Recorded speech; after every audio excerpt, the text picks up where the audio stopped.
और इसको बतौर हम एक फेस यूज़ करते हैं।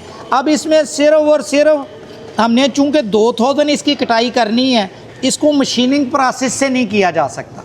इतना कम फ़र्क मशीनिंग प्रोसेस से हम नहीं निकाल सकते। इसको हम हल्का सा एम्ब्री फेस करेंगे।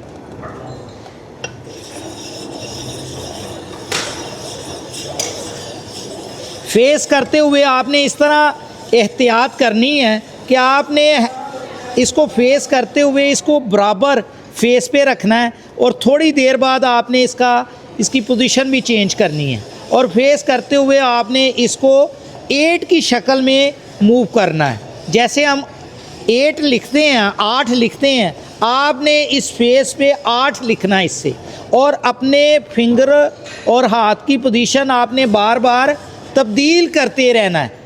इसकी पोजीशन बार बार आपने तब्दील करते रहना है। क्यों तब्दील करते रहना है? उसकी रीज़न ये है कि अगर आप एक ही पोजीशन में आप इसको एम्ब्री फेस करेंगे तो ये किसी साइड से ज़्यादा फेस हो जाएगा, किसी साइड से कम फेस हो जाएगा। अगर आप अपने हाथ की पोजीशन और ये चीज़ तब्दील करते रहेंगे तो ये बिल्कुल एक जैसा एक लेवल फेस होगा।